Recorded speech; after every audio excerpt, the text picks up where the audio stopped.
شما چند سالتونه؟ من در 80 تو رابطه ای؟ ازت کسی هست که اصلا در حد من باشه؟ Surprise, motherfucker. میتونم بپرسم تایپتون چه جور پسریه؟ میدونم دیگه این کمری راست بکنم توی این خراب شده آتش میکشم اینجا رو خودم خلاص میکنم. چه که دیگه کویک و پراید و اینجور چیزا نداشته باشه.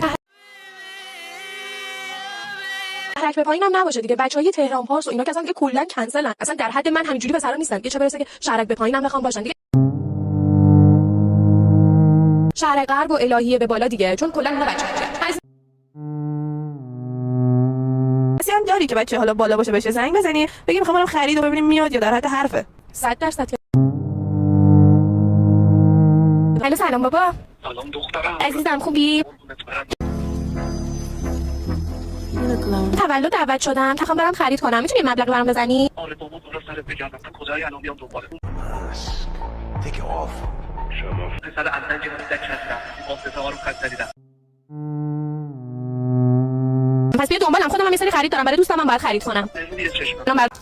نکته مهم تاثیر زمانی فوش تاثیر خودش رو میذاره که تو چش طرف نگاه کنی. چی؟ فوش رو زمانی میدی رخ به رخ، تخم چش به تخم. لوکیشن میفرستم. اومدم. مرسی. الان این پدرت بود یا عشقت بود؟ عزیزم من که بهت گفتم واسه تو رو حذف کردم. بابا یه ایکسم